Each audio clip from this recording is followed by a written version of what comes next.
paz do Senhor a todos os irmãos. Esta é a nossa quarta aula e vamos falar sobre o início do tempo dos gentios. Este assunto faz referência a uma série com o título Contagem Regressiva para o Fim dos Dias e os Dias Sem Fim. Como vocês veem no slide, são 40 assuntos diferentes para esta série.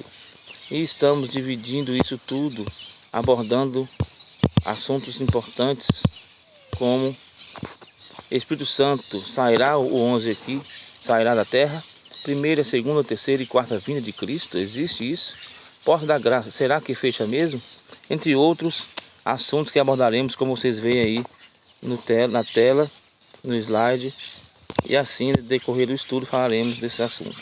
Então vamos começar nossa aula falando sobre o início do tempo dos gentios. O que significa o tempo dos gentios? Significa que Deus salvará os judeus, mas estendeu também a sua salvação aos gentios. Então Deus escolheu um povo para salvar, mas por causa da rebelião desse povo, Deus então agora estende a salvação a outro povo, chamado de gentios. Então quem não é igreja, quem não é judeu, é gentio. É claro que o judeu é um povo, e igreja é um povo tirado dos gentios, das nações gentílicas. A nova Jerusalém será cheia de todo aquele que Deus chamou desde a eternidade. Quando começou então o tempo dos gentios? Primeiro, começou com a primeira opressão dos egípcios sobre Israel. Porque quando Moisés nasceu, Israel já estava sendo oprimido pelo Egito. E aos 80 anos tirou Israel de lá. Após esse período, esse império ainda oprimiu Israel por muitos anos. Depois veio a Síria, que levou as 10 tribos do sul, e Israel já era oprimido cerca de 1200 anos antes de Babilônia. Depois, medo-persas, gregos, romanos orientais e ocidentais, romanos renascidos, gregos renascidos, gentios e de outras nações continuam oprimindo Israel de tempos em tempos, e Jerusalém ainda está sendo pisada por eles. E isso será até o final da dispensação da graça, e terminará no retorno do Messias em glória, quando exaltará Israel como cabeça das nações gentílicas no milênio. 7 anos e 75 dias depois da grande tribulação, e para sempre. Lucas 21, 24. Cairão ao fio da espada, e para todas as nações serão levados cativos, e Jerusalém será pisada pelos gentios, até que os tempos destes se completem. Então, tudo está no tempo de Deus, o tempo kairos, o tempo completo de Deus, não no cronos, que é o nosso, o tempo de horas, minutos, segundos, mas o de Deus é pleno, completo e eterno. Aos Romanos 11, 25. Porque não quero, irmãos, que ignoreis este mistério, para que não presumais de vós mesmos, que o endurecimento veio em parte sobre Israel, até que a plenitude dos gentios haja entrado. Então não é nenhum privilégio nosso, pessoal, que somos salvos, mas é porque Deus deu um tempo com o seu povo escolhido, os israelitas, para salvar por eles e através deles, por causa da rebelião deles, um outro povo chamado Novo Israel. E que nós não presumamos de nós mesmos achando que nós é que somos os chamados, mas é por causa do endurecimento que veio sobre Israel. Na verdade, Deus endureceu também o coração de Faraó. Na verdade, Deus potencializou a dureza que já existia naquele coração. Então Deus só fez também potencializar a dureza que já existia no coração do povo israelita, para que através desse endurecimento, por um tempo, Deus salvasse um outro povo chamado Israel de Deus, ou o novo Israel, ou igreja. Apocalipse 7:9. Depois dessas coisas olhei e eis uma grande multidão, que ninguém podia contar, de todas as nações, tribos, povos e línguas, que estavam em pé diante do trono e em presença do Cordeiro, trajando compridas vestes brancas e com palmas nas mãos. Então aqui nós vemos agora que não há mais gregos, servos, livres, judeus, gentios, todos são uma grande multidão, todos são um único povo diante da presença de Deus. Então a contagem é de Deus, a seleção também é de Deus. Tanto judeus como gentios poderão ser salvos. Zacarias 14 diz assim: eis que vem um dia do Senhor, em que os teus despojos se repartirão no meio de ti. Ou seja, haverá o dia em que Deus trará essa vitória para o povo israelita, o povo judeu, em que eles vão ser os dominadores da terra, né? Pois eu ajuntarei todas as nações para a peleja contra Jerusalém, e a cidade será tomada, e as casas serão saqueadas, e as mulheres forçadas, e metade da cidade sairá para o cativeiro, mas o resto do povo não será exterminado da cidade. Então isso aqui acontecerá no dia da grande batalha do Armagedon, que Deus mesmo ajuntará as nações para virem contra Jerusalém. Então o Senhor sairá e pelejará contra as nações, contra estas nações. como quando peleja no dia da batalha. Aquele dia estarão seus pés sobre o Monte das Oliveiras, que está defronte de Jerusalém para o oriente. O Monte das Oliveiras será fendido pelo meio, do oriente para o ocidente, e haverá um vale muito grande, e metade do monte se removerá para o norte, e a outra metade dele para o sul. E fugireis pelo vale dos meus montes, pois o vale dos montes chegará até Azel. E fugireis assim como fugistes de diante do terremoto nos dias de Uzias, rei de Judá. Então virá o Senhor meu Deus com todos os seus santos.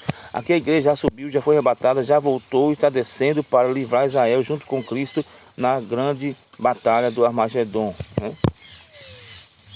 Zacarias 14:6. Acontecerá naquele dia que não haverá calor, nem frio, nem geada. Então esse dia é um dia diferente, não existe dia como esse, nunca houve. Será um dia separado para Deus, para a batalha do Armagedon. Porém será um dia conhecido do Senhor. Nem dia nem noite será, mas até na parte da tarde haverá luz. Então não tem como dizer como será esse dia, porque o próprio Deus está dizendo, um dia especial é o dia do Senhor. Naquele dia também acontecerá que correrão de Jerusalém águas vivas, metade delas para o mar oriental, e metade delas para o mar ocidental. No verão e no inverno será isso. E o Senhor será rei sobre toda a terra. Naquele dia um será o Senhor e um será o seu nome. Toda a terra em redor se tornará uma planície, desde Geba até Rimon. Ou seja, nesse dia, quando Deus restabelecer a paz na terra, então toda a planície, toda a geografia, toda a geologia, tudo será mudado para estabelecer uma nova terra. A paz reinará na terra, porque o príncipe da paz estará aqui. Jesus desceu, tocou no monte, o monte se abriu, Israel passou a salvo, foi liberto do inimigo, e agora a igreja está com Cristo reinando por 1000 anos na terra. Zacarias 14:11. Aí habitarão nela, e não haverá mais maldição, mas Jerusalém habitará em segurança. Essa será a praga com que o Senhor ferirá todos os povos que guerrearem contra Jerusalém. Apodrecer-se-á a sua carne, estando eles de pé, e se lhes apodrecerão os olhos nas suas órbitas, e a língua se lhes apodrecerá na boca. Naquele dia também haverá, da parte do Senhor, um grande tumulto entre eles, e pegará cada um na mão do seu próximo, e cada um levantará a mão contra o seu próximo. Também Judá pelejará contra Jerusalém, e se juntarão as riquezas de todas as nações circunvizinhas, ouro e prata e vestidos em grande abundância. Como esta praga, assim será a praga dos cavalos, dos muares, dos camelos e dos jumentos e de todos os animais que estiverem naqueles arraiais. Ou seja, essa praga virá sobre as nações que não vierem adorar ao rei, quando Israel estiver estabelecido em sua terra de forma plena. Isso é o período do milênio. A igreja estará com Cristo reinando sobre as nações. E Israel estará morando em paz nas suas habitações.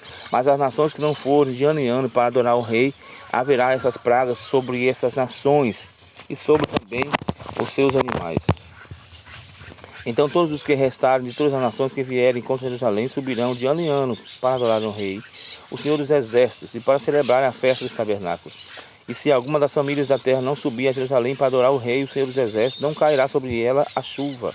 E se a família do Egito não subir nem vier, não virá sobre ela a chuva. Virá a praga com que o Senhor ferirá as nações que não subirem a celebrar a festa dos tabernáculos.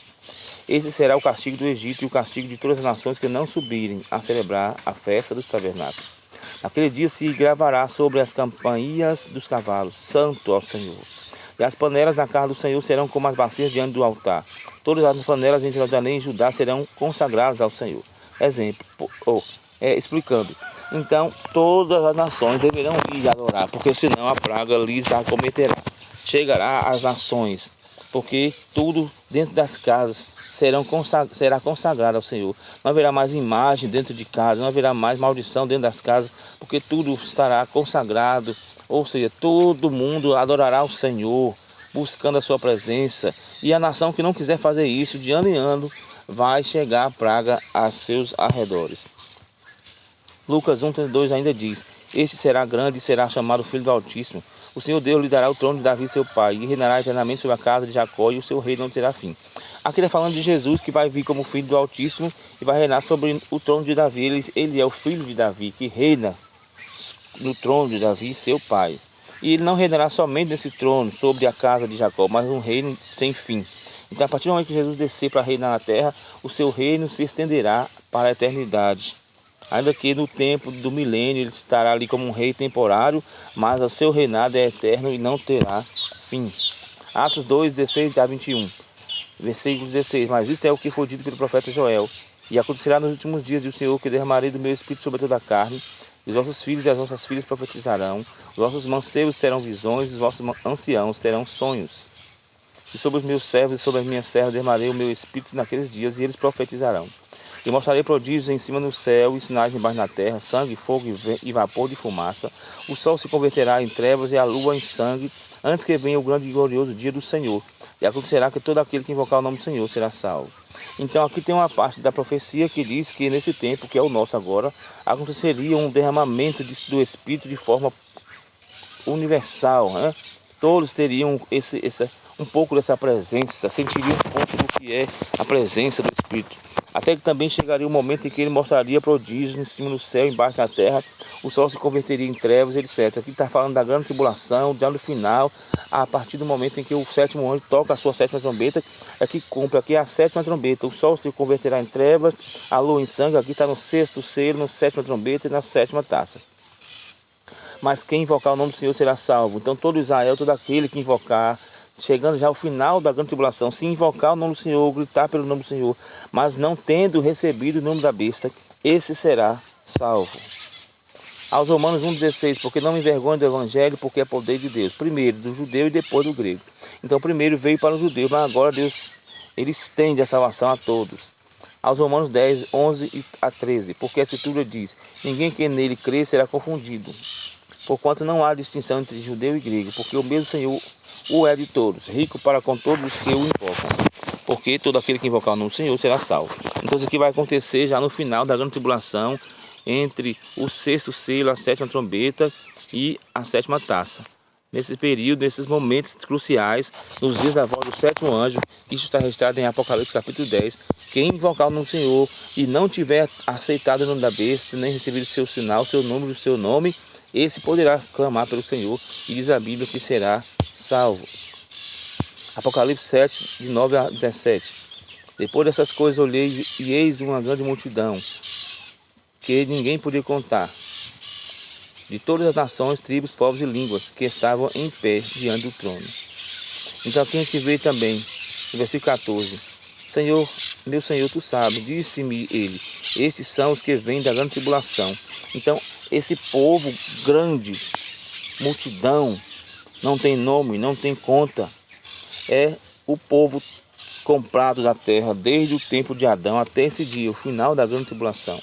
E aqui está diante do trono. Apocalipse 15, versículo 2. E vi como que um mar de vidro misturado com fogo, e os que tinham vencido a besta e a sua imagem e o número do seu nome estavam em pé junto ao mar de vidro, e tinha a harpa de Deus, e cantava o canto de Moisés.